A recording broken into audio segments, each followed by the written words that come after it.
성경은, 하나님의 말씀은 살아있습니다. 죽은 말씀이 아니고 관념적인 말씀도 아니에요. 하나님의 말씀은 활력이 있다 그랬어요. 헬라어로는 에네르기아라는 단어를 씁니다. 그렇기 때문에 하나님의 말씀은 어떠한 거대한 에너지와 능력을 가지고 있는데, 어떤 능력을 가지고 있냐? 좌우의 날선은 어떤 칼보다도 예리하다. 그런데 하나님의 말씀의 칼은 얼마나 강력하고 날카로운 힘과 에너지를 가졌는지, 혼과 영과 관절과 골수를 찌르기도 하고 가르기도 하고 자르기도 한다. 영이라는 것은 우리가 흔히 말하는 스피릿, 영이 우리가 흔히 말하는 영혼이에요.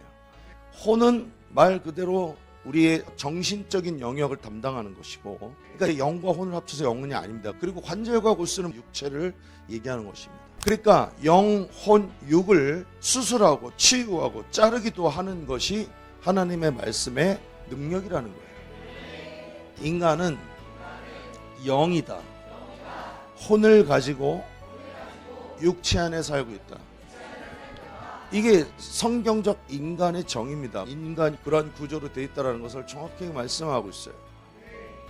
우리가 거듭나는 것은 무엇입니까? 우리의 영이 예수 믿고 거듭나는 것이고, 혼과 육이 거듭나는 건 아닙니다. 그래서 예수 믿고 우리 영혼이 하나님의 자녀로 거듭날지라도 여전히 변하지 않은 생각, 여전히 변하지 않은 육체를 가지고 이 세상에서 살아가는 거예요. 그러면 우리가 하나님의 자녀가 되는 권세를 가진 부분, 우리의 거듭난 영입니다.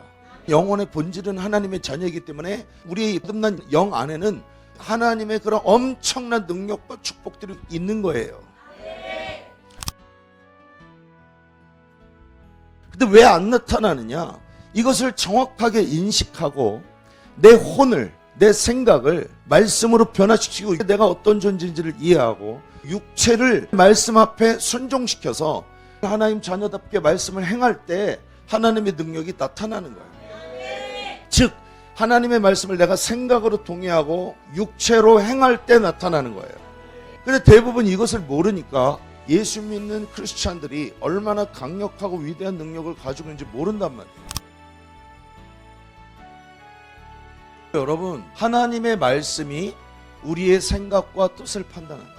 자, 그러면 성경을 우리가 대하고 읽고 고백하고 기도할 때 어떤 자세를 해야 되겠습니까? 하나님의 말씀을 존중해야 돼요. 우리가 이 설교를 들을 때도 하나님의 말씀을 존중해야 돼요.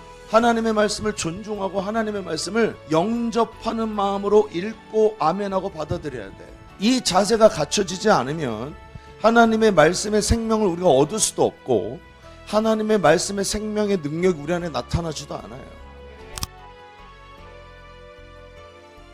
그래서 믿음은 어떻게 생기냐? 두 가지이죠. 하나님의 말씀을 선포한 것을 들을 때인데, 기름 부음 있는 설교와 하나님의 말씀을 내가 읽고 선포하는 것들을 내가 듣는 겁니다.